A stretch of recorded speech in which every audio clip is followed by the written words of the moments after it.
Swan and Chloe. And I would just like to thank all of you guys for coming out tonight, and I would like to announce that if you have more questions during the event, you can go to the dock on the screen, and we will have ice cream over by Jacob's Ladder after this if you would like the opportunity to discuss even more with you guys. So, all right, thanks guys. All right, I think we want to begin and have each of the panelists introduce themselves and a little bit about why they're here today. Chloe asked me to be here, but also I'm interested, obviously, in thinking about how we care for the world that we've been entrusted with, and we're here for you guys. Right? I want you guys to be able to ask questions and help you better understand the situation, and hopefully that'll happen. I'm Justin Bailey. I teach in the theology department here. I'm here because Rebecca Earnshaw is stuck in Australia. She's normally the one who would be on a panel like this. So I am her substitute, I guess. Also, I was a pastor for over a decade and sort of coming at this both from the lens of a theologian, but also as someone who's been in pastoral ministry. I'm Shannon Vischer. I teach mostly in the chemistry department, but a lot of course science. This fall I'm teaching meteorology and climate change, so it seems like a good connection there. Backgrounds in earth and planetary sciences. And I'm Ethan Brew, and I teach in the engineering department, and have taught for 20 years. And worked prior to that in the energy industry, power plant design, and those areas. So familiar with a lot of the complexity of those systems, but also just have a deep interest in renewable energy and options that we can maybe take advantage of. So. And I'm Walker Cosgrove. I'm in the history department. I have no idea why I'm here. I like creation a lot. When I was young, I read a lot of Annie Dillard, Wendell Berry, people you may not have heard of, but Amy and I for creation, and any way I can help share value. Thank you, guys. So we're just going to start it off with our first question, which is it true that the Earth goes through cycles of hotter and colder time periods? And what makes this time period specifically different? I think that's me. Yes, it's true. The climate has always been changing. That this is not that's not a bombshell revelation. That's really been known for a long time. That the climate is very dynamic. I think the biggest change now is the rate of change that we're seeing over the past several decades has been much, much faster than anything we've seen in the geological record. That's really the main difference this time. And we can trace a lot of that to greenhouse gases, the addition of a lot of carbon dioxide to the atmosphere. So in the historical record, you might be talking geological time as well. The slower matters because humans have had the ability to change when climate is happening, whether we go through a smaller ice age or warming, and it's still rapid right now. That's what's making it more difficult at the human level. All right. So that kind of leads to our second question, which is, would climate change occur naturally without the negative effects that humans are producing? Yes. Yeah. Yes, it would. But it would change within certain ranges and within certain rates. And we do know there are a lot of factors besides greenhouse gases that affect the climate and affect those rates of change. The issue is that the models that are based on things that lack those greenhouse gases and the forcing that they create don't account for the changes in the climate that we're seeing right now.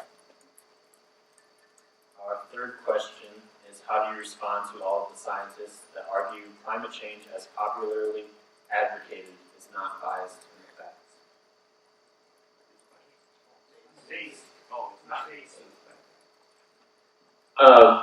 I think how do you respond? So all of the scientists is a really interesting way of posing that.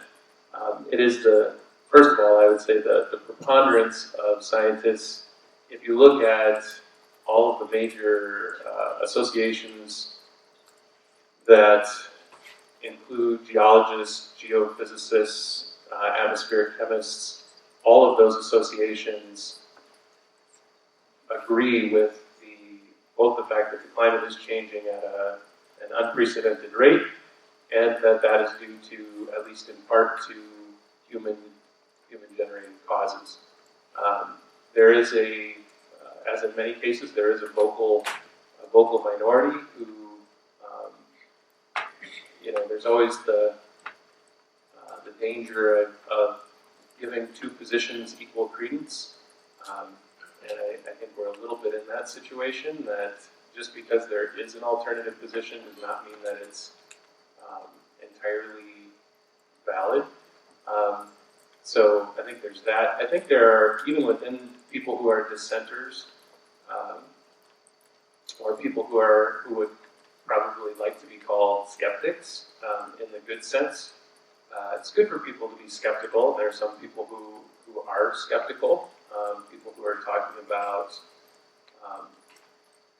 to what degree can a model predict out 50 years or 100 years or 200 years. I don't think it's bad to have people who are questioning models. I think that's a normal part of science, and it's a healthy part of science. I think part of the issue we have here is that all of the models are based in the facts. Okay, they're all based in the same data. There is a little bit of people questioning the data, but not very many. Most people are questioning the models that are based on the data, and really, mostly they're questioning the degree to which those models can make certain kinds of predictions with certain degrees of accuracy. Okay?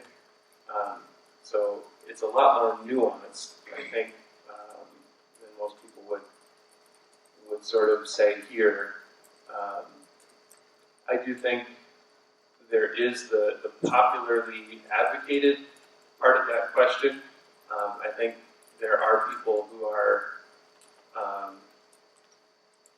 advocating for certain changes in our society and economy and things, and doing it in a way that isn't always the most helpful to us progressing as a unified nation or a unified global society. I think there's plenty of that going on too. That leads into Can I have question a 5. follow-up question there? Mind if I follow up on that one? So you said, you didn't give us any numbers. Are you talking like 60-40 or 51-49% or? Well, I'm sure most of you have heard that the consensus among the scientific community is like 97%. So, and that is generally, there's actually been about 5 studies that have looked at research papers published by people in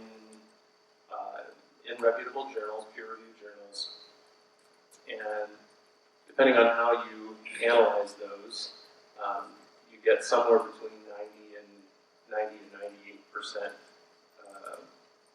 agreement that you get almost 100% agreement that the climate is changing. B, that it is in part due to human causes. So there are people who question that too. So we're going to lead to question 5 then, which relates to question 3, is how do we respond to individuals who refuse to acknowledge the science that backs climate change?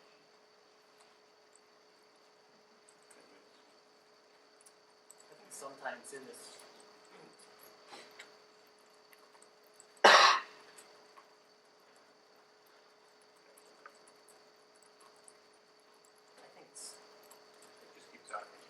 I think sometimes in this issue, one of the things that we seem to be sitting back waiting for this, finally we get to consensus and then we'll do something.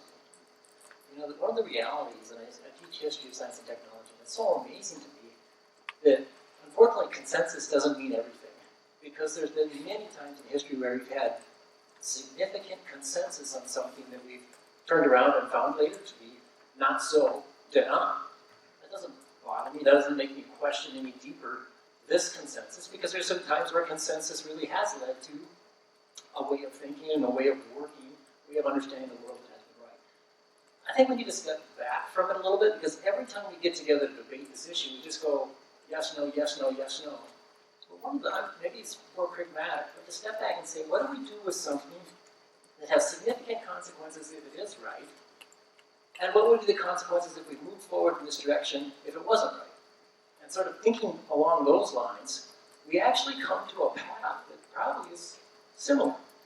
In other words, there's lots of positive things moving in the direction that would say, well, let's say this is what's happening. Let's say it would lead to this, this, and this.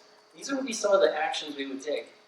Those same actions are actually actions that can strengthen communities, can increase jobs, can make local economies grow. There's lots of positives that come out of those things too. So I think one of the things we need to do as a culture is to step away from this and say, tell you what, there's always going to be uncertainty in science. There always is. Historically, we've never been dead on everything. But now, what would we do when we don't know for sure? And when some of the consequences look, well, not so great? We step out in a way that could probably address more than one thing. And I think, in general, I know maybe that's backing away from the issue, but I think we spend so much time with, is it right, is it wrong, is it right, is it wrong, that we forget actually there's paths forward that would benefit us as human beings, as our cultures, as communities, that we probably should take anyways. I don't know if that casts light on this specifically, but maybe draws us away from that question so rigidly. There's more things to talk about, put it that way. So then, going on, why do you think so many Christians are skeptical climate change is actually happening in the Christian community? Well, I think one of the big things that has happened is a number of issues got conflated already back in the 60s and 70s, and so they got kind of tied together. One of the big ones was environmental care or environmentalism got kind of tied to things like population control and abortion and social engineering and some of these kinds of things. And so you sort of created a broad sort of tribal position, right? And I think there's been a lot of efforts to sort of push people to clarify their allegiances, and you can clarify your allegiance in certain camps by saying, climate change is all bunk, right? That's sort of a litmus test in certain groups, or saying, there are good ones and bad ones, right? But just thinking about how certain issues have gotten tied together and how those issues were adopted or not adopted by particular groups, I think, is quite enlightening to the issue overall. So would you say that to Christians as well? That they agree with that? Oh yes, absolutely. Yeah, I was going to say that I think there's a fear that if we embrace something like environmentalism, that we will become some sort of earth worshippers or something like that. Maybe this sort of environmentalism that's come from non-Christian groups, there's a fear of sort of being that sort of a person. I found it helpful to think, not just in terms of, if we can't get on board with a very clear calling in Scripture to care for creation, at least perhaps we can get on board with our responsibility to care for the marginalized and those who are most affected by changing climates. The poor, those who don't have the luxury to leave where they are, these are the ones that we are called to care for, the same sort of people that we would go on mission trips to serve are the exact people that are being displaced by all the changes in climate. And so there is something to be said for environmental justice in terms of people, not just caring for the earth, whatever that means, but caring for the people, real people, who are now actually being displaced by changes in climate.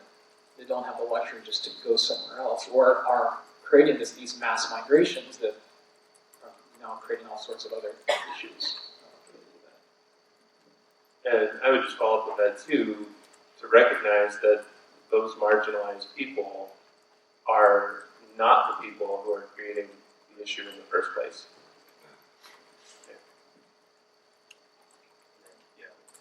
And I think Christians tend to be the vocal minority opposing it, but many Americans and many Westerners in general live lives that are fundamentally opposed to it, right? And it comes down to a view of the created order as something that's an object that can be used, and that is diametrically opposed to Christianity, right? The creation is something made by a loving creator. We have a relationship with it, and so it's something that we ought to be on board with, but most of our culture, even those who support fighting climate change, live in such a way that we just use without any sense of sustainable relationship with it. So, Alright. So question 7, kind of hit on this already, but why do you think people are passive about climate change, and does it have to do with fear? Is there fear of climate change? And does that affect why people are passive about it, don't want to learn about it, don't want to talk about it? I think anything that demands us to change is fundamentally something we're fearful of. I don't think people like to change in general. And I think often the people who are have the most control and are benefiting the most from the system as it is are the people who are least likely to want to change. And unfortunately, they're the people who have the power to change as well. So I do think there's fear involved anytime we find out something. I mean, if you go to the doctor and find out that you got a heart problem because you're not active enough and you've got a terrible diet, doctors will tell you people don't want to change. They don't want to hear that, and they don't want to do anything about it. Right? So I think there's a lot of inertia because of that. Alright, so question 8. Why do the specific words we have or we use have such an impact on whether people agree with us or not? For example, using creation care versus environmentalism. Should this change how we talk about climate change?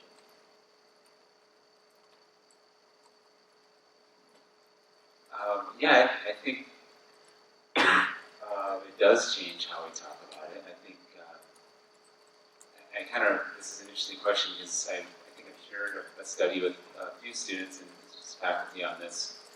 There's been studies done on response to environmental care based upon the language that is used to different groups of people. So there are certain types of or certain ways of talking about an issue that will get more, to use sort of crude terms, more liberal audiences excited about caring for the environment, and then a different set of words that will tend to get more conservative audiences more excited about caring for the environment. So I think it's kind of connected to how we respond to the world.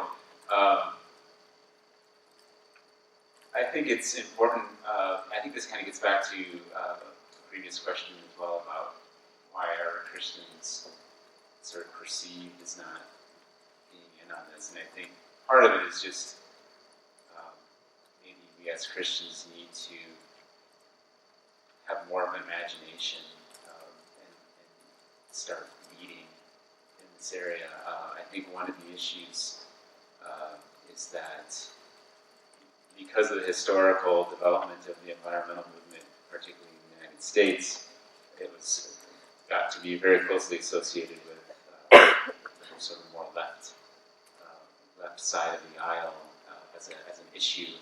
And I think that's unfortunate because I think this is a Christian issue.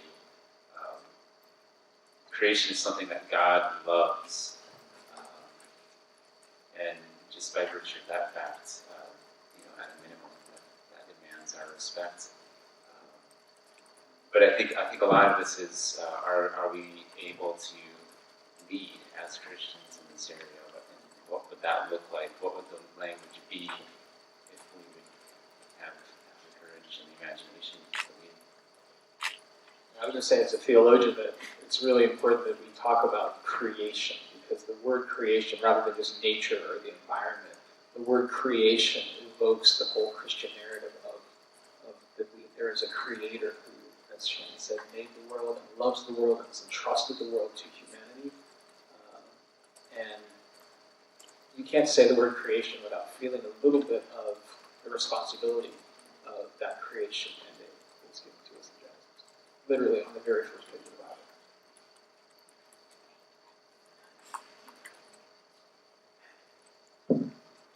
All right, we'll move on to question 9. How do we support other options for energy?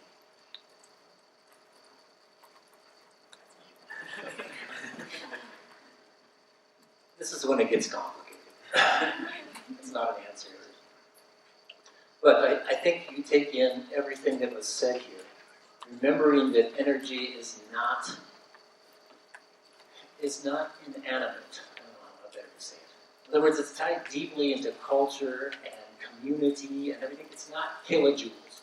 In other words, that's our problem in the Western culture, is to tie it to something that just has a certain amount of, a number that we can tag to it. And it's not that. Energy is all about when we can use it, how we can store it, who stores it, who processes it, who makes it. All of those kind of things are tied into it. So it's not an easy thing like, okay, well, it's either coal or it's solar panels. Well, unfortunately, even that question of serving the underprivileged, those that can't, is tied into our alternatives as well. And rightly, some of the people that push against wide swings over to, say, higher cost energy, argue that it's going to hurt those poor as well. And we have to pay attention to that because because it's such an integral thing, energy, we have to also pay attention to that because there are some things that we could move and it would impact without carefully thinking about how it impacts all people in all communities. So that's a really complicated, convoluted answer. I think we have to have the guts to be creative, or actually have a little passion to be creative. In other words, trying new things can actually, it always has technologically opened up new doors that we didn't imagine. And so I think actually pushing in that direction, saying exploring these renewable options, and yes, it may come with asking ourselves to price things a little differently so it gives some incentives. I don't know how else to do it in our system, is to have some type of economic structure that enables other explorations. I worked personally in the biomass energy or waste energy area for many years. One of the biggest problems that we faced was not that we couldn't do it, was that natural gas was so dirt cheap that you could never compete. You never could ask a company or a group to say, how would you consider a different option? Well, why do you just throw your waste away? That's a great amount of energy. The key was that we were fighting against some really low costs. Okay, so economics is tied into there as well. Am I an advocate for solar energy? Absolutely. Photovoltaics have come a long ways. That's great. The problem with photovoltaics is we don't have storage. Oil is wonderful, I'll tell you that. It's a wonderful fuel, and to be honest, it's so wonderful, let's not burn it, all right? Let's keep it because it's going to be so important for the future. In certain areas, we're going to need it. So let's keep it. So I'm never going to give oil a black eye because it's an incredibly great, dense energy, portable energy source, and I can't match it with anything else. So why would you sit and burn that? That's my question. So, you can tell already, I can talk forever. It gets complicated. I'm not going to tell you there's just one thing. Like, okay, if you're really for environment, then you have to choose this. I'd say we need to sit down and we have to have a strategy. Certain areas need this, certain areas need this, certain communities need this, but we all need to be moving in a direction that recognizes that change is needed for creative solutions down the road. And so status quo is not an option in that sense.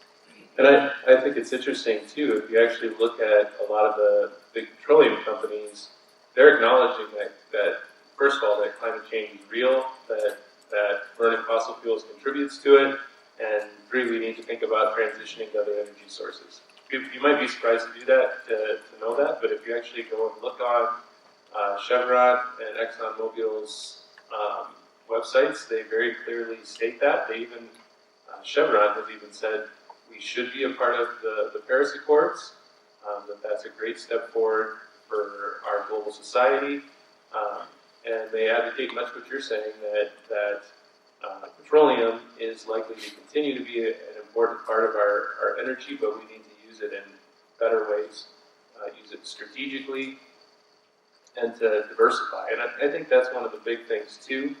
I think we all know that putting all your eggs in one basket is not a good idea in just about any context, and you're putting yourself at certain kinds of risk. And I think that's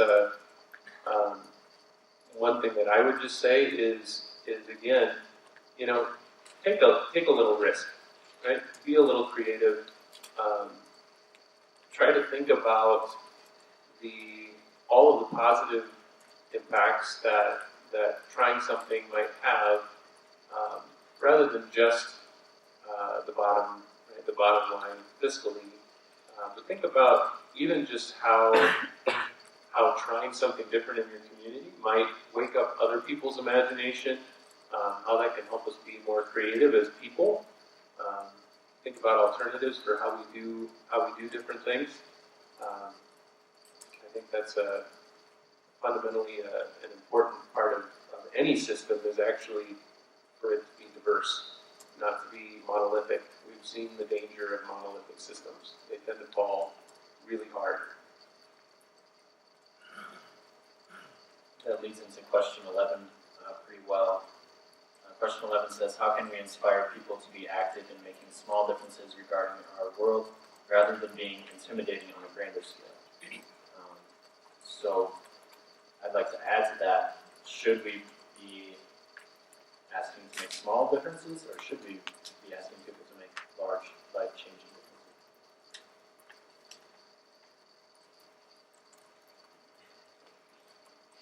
Yes, to both of those things.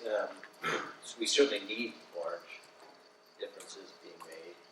Part of the problem is most of us in this room, I think, are individuals, and none of us work for the State Department or UN or whatever. And so the place we can make the biggest difference is locally. It's in our own lives. If you're like me, apocalyptic scenarios do one thing, and it freezes me. Right? I can't do anything. I can't make decisions anymore. And so if I bring it down to the local level and say, look, this is my community, this is my garden, this is what my daughter's going to inherit. Right? These types of decisions, I have a relationship with the land that is right outside my house, it's right outside my town. It puts it on a personal level, and hopefully that will spread to other people. I can't do anything at a global level by myself. Now voting and other things, maybe that can move it in that type of direction, but certainly we need both. And the scare tactics, I don't think work very well, for most of us at least. Don't forget the power of witnessing to something. I think that's, to me, I fall back on that as well. Can you do a lot yourself, by yourself? Probably not. But then that's the story of the church as well, right? Is that ultimately what we're called to do is not necessarily build the kingdom, but witness to it. That has power that goes beyond us. So I think even in these issues, you witness to it by doing those small things. That's not necessarily going to change the carbon curve, but it witnesses to something that could grab momentum, well, in a beyond us sense. Right? I don't know, that's not, I hope that's not a cop-out, but I also think that is something we can't step out and do. It does build momentum, so. I think too, recognizing that we do, I might say, I think we do have power, and I think witnessing is part of that. But I think this is the value. One of the big reasons why we should all be students of history is to see that locally and globally, people have actually changed their mind on a societal level, on a global level, about a lot of things, and that has led to a lot of good. I mean, I'm sure you can all think of some really obvious things, like we don't have slaves in the United States anymore, and that's a really good thing, right? We all got behind that, right, as a country, and we made a substantial change. And there was a lot of messiness in that, but we got somewhere. And I think on environmental issues, we in the late 80s, the ozone issue became very, very clear, and globally we all got together and made changes that had a really significant difference. So I think there is putting a little perspective on things and saying, people actually are capable of changing, right? I am actually capable of changing. You are actually capable of changing. You're capable of adopting different practices that you use. You're capable of seeing things from other people's perspectives. You're capable of coming up with creative solutions to things. You're very capable people. Right? I know a lot of you, and I know that you are very capable of growing, of being more than you are right now, right? So I think having that historical perspective is also an important part of it. All right, question. What do you see as the most vital steps that we need to take to combat climate change? And what do we need to be willing to sacrifice versus something?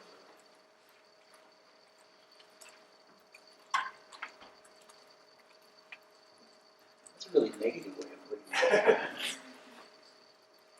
I always wonder if we should ask the question, what would we gain? What opportunities would we, if we move away from intense centralized systems, and if we move away from go, go, go, drive, drive, drive, or if we move away from, there's a lot of things we could ask as a culture technologically, and to say, hey, wait, just a second. This actually might be a good thing. So, not to rephrase the question, that's the question. And yes, it will mean giving. We will give up some things, but I don't think giving up is all of the loss. Some of it will be. Some of it is hard for us to change, but I think there's some opportunities that await. I love the concept of local energy. We've been moving into like local foods and stuff like that.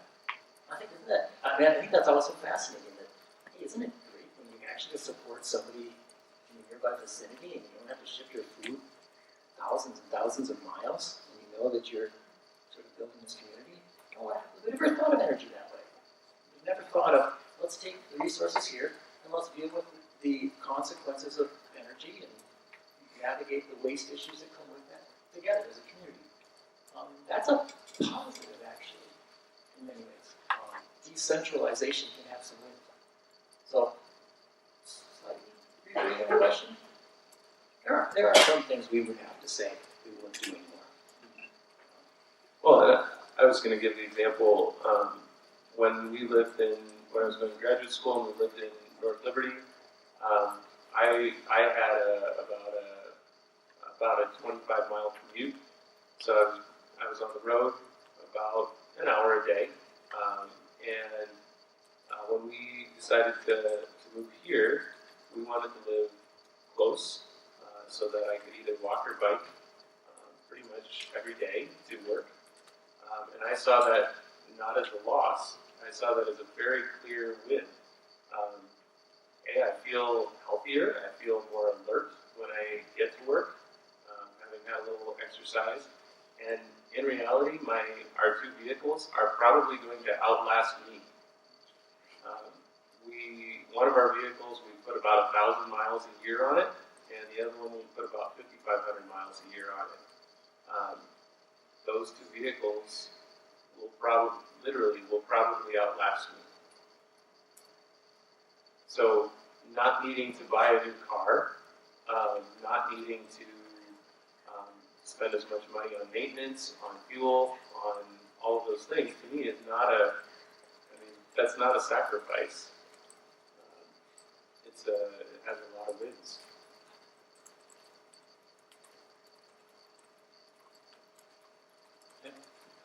Going back to question 10, is kind of related to question 12. Does flying have a large carbon footprint? If Yes. so, should we refrain from flying? And how do we balance life with taking action to stop climate change? I actually struggle with this a lot because I love to travel. I love to go to. My wife and I, we just celebrated 20 years of marriage, and we celebrated that by going to Peru, and that probably offsets a lot of the gains that I make in terms of not driving every day. A single international flight has a huge impact. Yes, planes and flying are huge impacts. I don't know if Shannon wants to have a little mea culpa here too on his international travel this summer. No? You sure? Okay. I'll say it's more. I wonder so cars and flights, I mean, that's obvious. But I don't see very many people talking about smartphones and streaming, and that seems to have a massive carbon footprint that we don't even ever talk about, right? And all of us have this in our pocket. And so what's the footprint there, you know?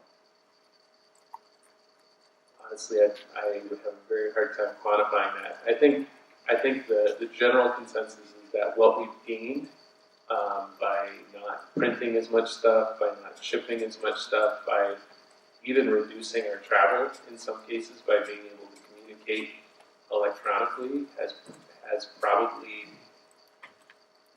I would guess, the net benefit is still in the positive, but I could be wrong on that. I have a hard time. I'm not sure anybody's trying to quantify that, actually. Yeah, I saw a study that, and it wasn't taking in those considerations, but the streaming in England, it's a small country, streaming of one World Cup game, most recent World Cup, the carbon footprint was almost larger than the entire airline industry for 1 2-hour bonus, right? Because of all the energy it takes to stream. Internet is all fossil fuel. There's no green energy there. So the cost is high. Now maybe it is offset a little bit, but sometimes I wonder if flights are easy to pick out. We have something in our pocket.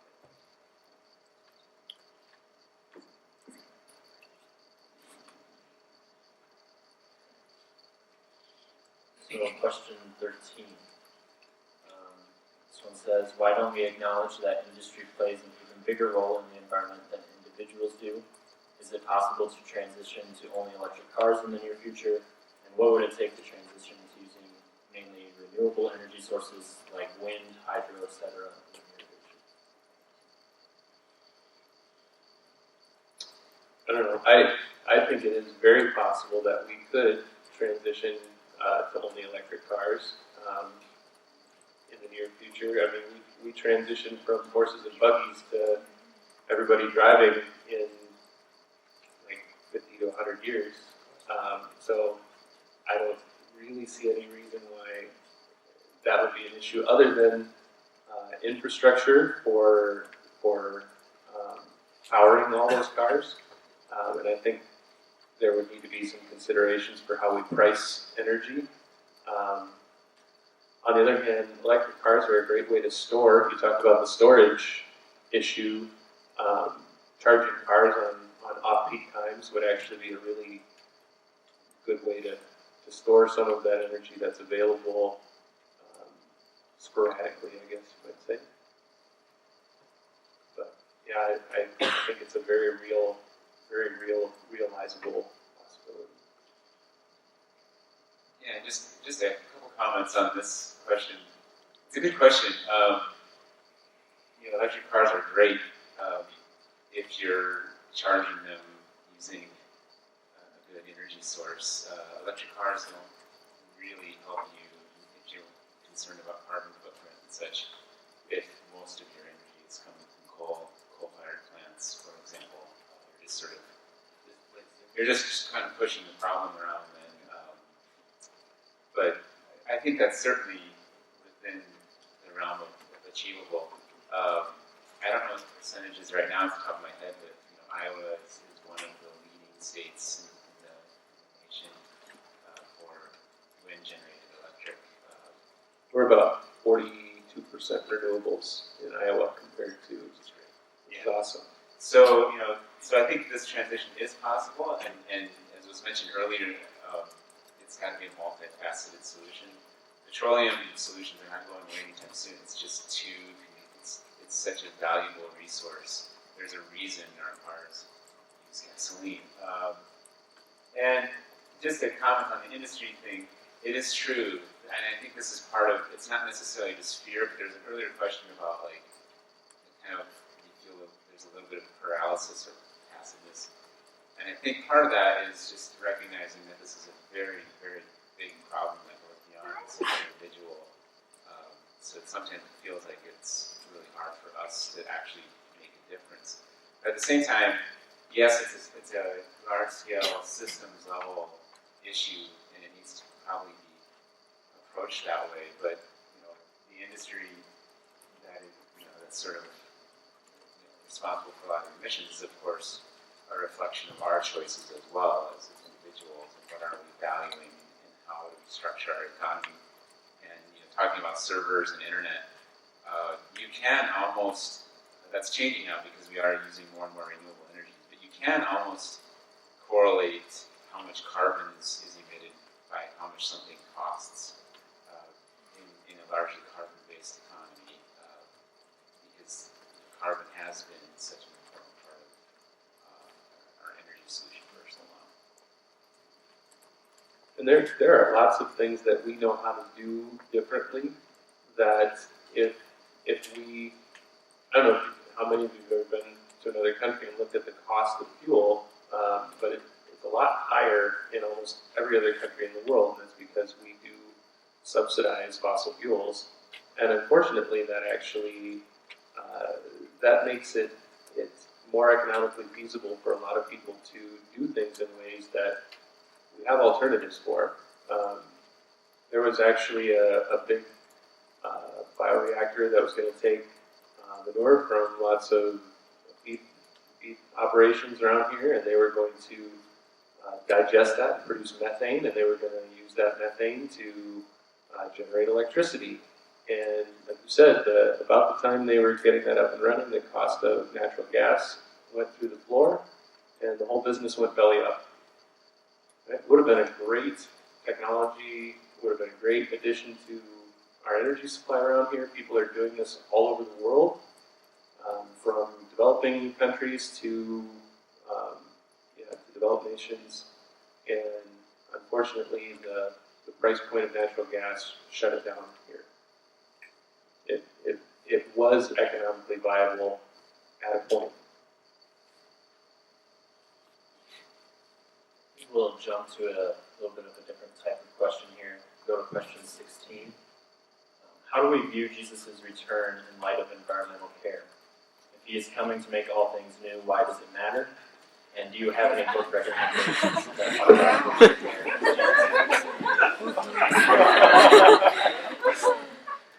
Yeah, this is one of the ways that I really think about this and care about this, because I think a big part of the reason why we sort of are in the situation we are in as a Christian community is because of really a truncated and incomplete understanding of eschatology.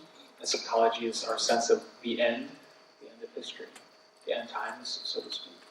And we could either fall into an eschatology which is escapist, right? We're all going to leave, and Jesus is going to destroy the earth anyway, so why does it even matter? Right? We're all going to go be in heaven, right? And that's sort of incomplete eschatology, which has really only held sway within the United States for a limited period of time, has sort of taken our mind off of the larger narrative of Scripture, which is about God renewing the created order and heaven and earth coming together at the end, and God dwelling with his people on the earth, so that we're not leaving to go somewhere else. But so the earth is going to be destroyed. Well, did the meek know this? The meek who will inherit the earth, right? So the promise throughout the Old Testament of salvation is always a holistic salvation that includes the renewal of all of creation. Salvation is not just a soul going to heaven, but all of creation being healed. So that's the first one we have to get past, sort of that escapist eschatology. The second one, we could also say, well, okay, Jesus is going to renew everything. So what? He's going to do a better job than we are, right? So why should we work for this? Just wait for him to do it. And that is a misunderstanding of the nature of Christian hope and what it means to wait. Because the sort of waiting that we are called to do is never the sort of waiting that exempts us from the responsibilities to which God has called us now. So I believe that Jesus will resurrect my body after it dies. That doesn't mean that I'm not going to take care of my body now. It doesn't mean I'm not going to save money for retirement, or I'm going to save for my kids' college education. Right? Ultimately, Jesus is going to renew everything. So why should my kids even go to college, right? Why should I even, do anything if Jesus is going to renew everything? Well, because the way we testify to the kingdom that is coming is by bearing witness to it now, right? So there's a kingdom coming where there will be no hunger, and so we bear witness to that by working to eliminate hunger now. There is a kingdom coming where God will be in his proper place, and so we testify to that by putting God in his proper place now. And so that's what it means to be sort of, to me, not just a Christian, but a Calvinist, is to seek the renewal of every sphere of life, and to be faithful in caring for the things that God has called me to care for, and leaving the results to God. Just to build off one idea there too, to assume that because God's going to renew everything, removes me of responsibility to God is one major flaw, I would say. But the fact of the matter is that the choices that I make have impacts on other people. Right? So my sin or my choices are not just about my direct relationship to God. They're also about my relationship to other people who God loves, who I am called to treat in the way to treat them as image bearers of Christ as well. And so to say, well, I can do whatever I want with the environment because God's going to make it all new, is also saying I can do whatever I want regardless of the impact that it has on other people. And I think we can all agree that that's a highly problematic way of viewing the world. All right. So now we're going to switch to some of the live questions that have been coming in. Currently, the question with the most amount of votes is, what is DORF doing to support alternative energy or renewable sources?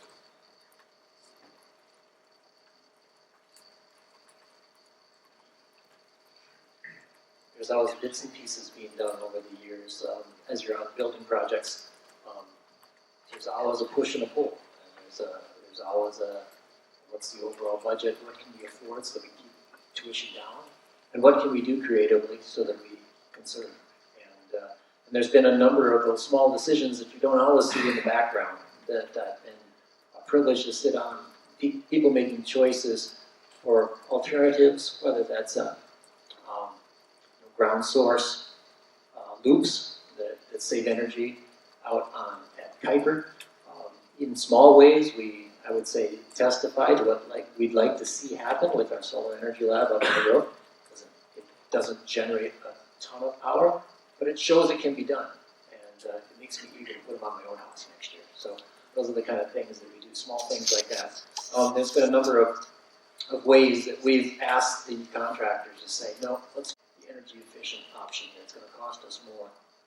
But let's look at that. Let's pull the windows out here, put them in here, those kind of things. Those are things you probably don't see, but I've always had the privilege to sit on teams at Dordt that do care about it. And even though there's always hard decisions to make in those areas, we can do more. Sure. I think every time we look at building or anything like that, we need to continue to bring those questions up. All right, the next question with the highest amount of votes is, what do you think of Greta Thunberg's speech at the UN? I think there's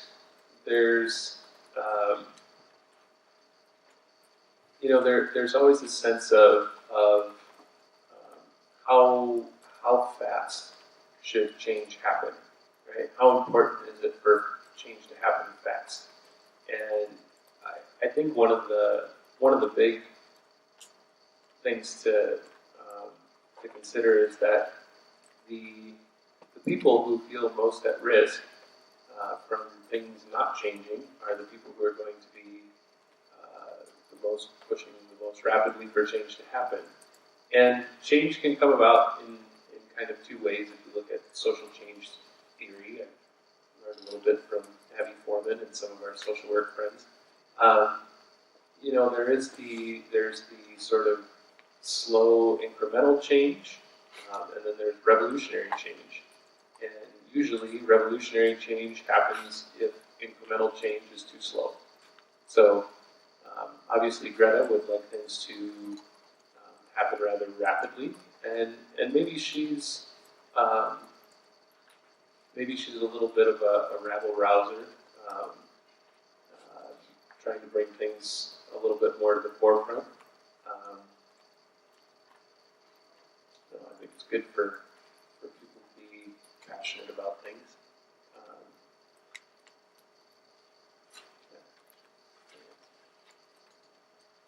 All right, our next highest question is it true that the ozone is fixing itself? Ozone issue? It has certainly gotten a lot better. There's Yeah. still an ozone hole. Fixing itself might not be the best way to put it. Right. We have banned a lot of things that were cut into the ozone, so there's actually a nice example of when humanity stepped in and said, tell you what, this is doing bad things for the ozone. Let's just cut these things out of our spray bottles and out of our air conditioning units. And it's amazing what kind of creativity that generated. All sorts of new jobs and opportunities, looking at new refrigerants, all sorts of things. Professor Van Keeler was part of that in his research. Got into that. And it's a great example of, in the end, something happened. And it fixed itself, I suppose. But we also played a role. So I'd like to take a little credit culturally.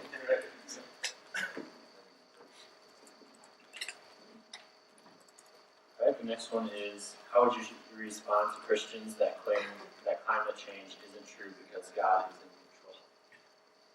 How do you respond to that? The thing I would just say is bad things happen all the time, and God allows people to do horrible things to other people all the time. Right?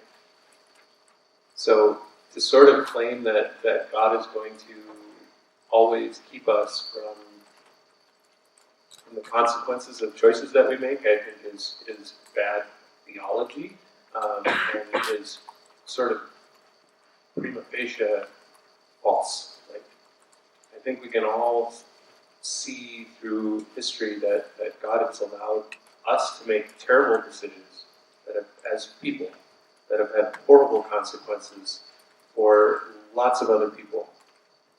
And so I think this idea that God just won't allow bad things to happen to us is not only obviously false, it's also bad theology. Yeah, I study history, and I echo that. Humans are terrible people a lot of the time.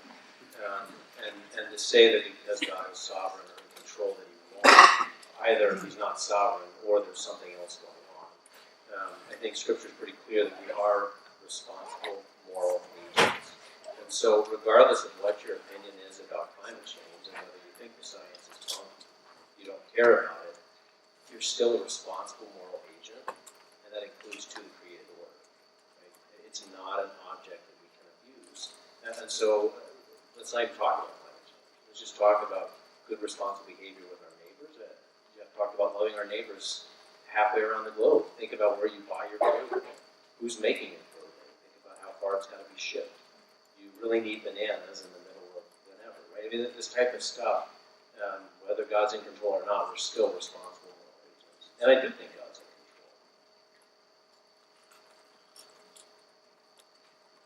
control. We'll do a few more questions here and then we'll wrap it up. Climate change is a complex issue. How can we communicate this to family and friends?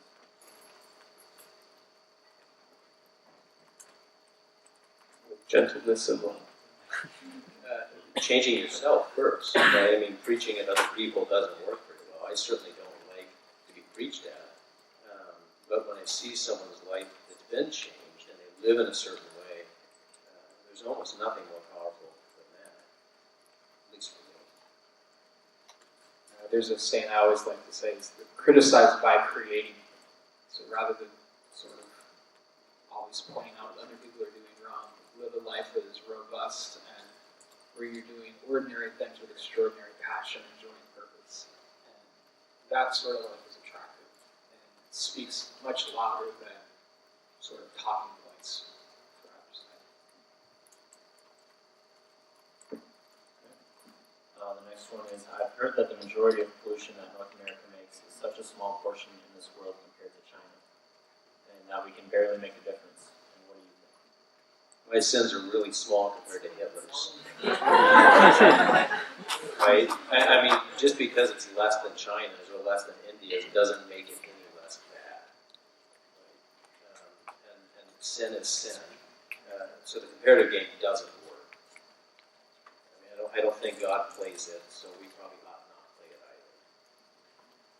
Yeah, and I think too, people, there are arguments to be made that we're disadvantaging ourselves by playing by a different set of rules, and maybe that's part of this question too. That because other countries are not worried about pollution or not worried about fossil fuels, that they have an economic edge over us, and that may be true.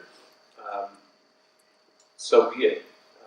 That doesn't mean, if I'm playing a game of cards with somebody and I see somebody else cheating, that doesn't justify me doing so as well. Right? My moral behavior should not be dictated by other people's immoral behavior.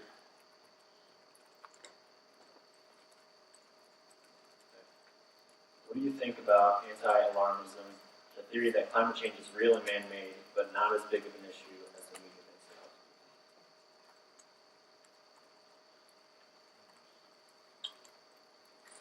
to be? I think there's a lot of voices out there, and some of them probably are alarmist in some sense of the word. I think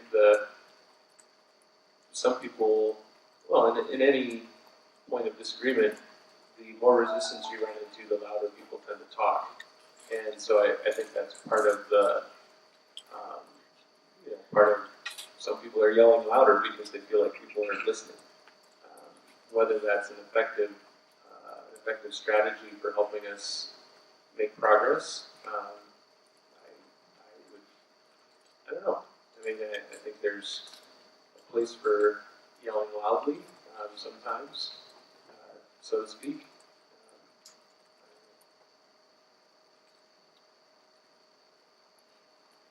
Right. Our next one is, how much does agriculture contribute to climate change?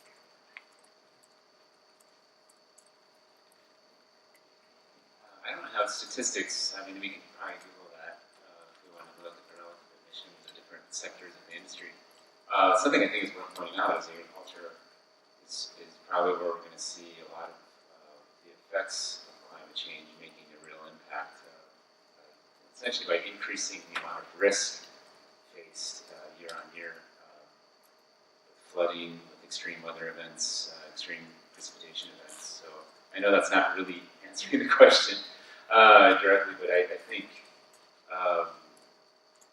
I think it'd be good to see climate care, creation care as a way to reduce future risk that's facing agriculture. Sometimes think we look at all sectors equally. We tend to look at, okay, these are the sectors that are generating or using the most energy. These are, compare them that way. I think we need to say also, saying, what's the cultural net gain of that particular use of energy? So I'm going to be less harsh on, let's say, agriculture than I am going to be on Las Vegas. Sorry. I mean, Las Vegas gives us nothing. All right? Strip culture gives us nothing that enhances humanity at all. And it's an intense energy investment. So I'm just using that as an extreme example. But I also think that we need to think of use energy, please do, for good cultural things that make us more what we were created to be as communities of peoples. Sometimes we just look at the other thing, use less, but actually I think we just need to be less across the board thinkers and think about when there is a really good appropriate use of energy, let's use it. And then let's talk about how it enhances culture, it doesn't enhance culture. And maybe even price things differently. I don't know. Those are, so that's tied to the agriculture question. To be honest, agriculture still gives us food, right? There's this benefit that we really do need at the core. And so I'm probably going to be less harsh on that, even though I think there's changes that we need to make on some other facets of our society that I'm going to ask the question, does that culturally add to who we are as communities, as people? And then look at energy there. Can I make a comment just for a minute as well? I think sometimes we look at that question of agriculture in that sort of sense that, it is a user of energy, it uses energy, lots of it. It has leaky systems, agriculture has leaky systems, and there are things getting into waterways and things getting into the atmosphere. I think there is a tremendous opportunity in agriculture to be a carbon sink in soils. We can raise organic matter levels. It's demonstrated we can do that through the way that we grow crops. And so what's good for the soil, raising organic matter levels, is also good for climate. We can feed animals in particular ways that increase their gains and also has less of an impact on sort of generating pollutants or generating things that would contribute to climate change issues. And so I think there's a lot of opportunity also in agriculture for change, but it's positive change like the panel's already been saying. Things that just make sense for agriculture moving forward, but also make sense on a global climate sort of standpoint. With that, I think we're going to wrap up for the evening. Thank you to everybody who came out. I would encourage you to keep talking about these issues with each other and with the professors. But everybody's invited for ice cream at Jacob's Ladder.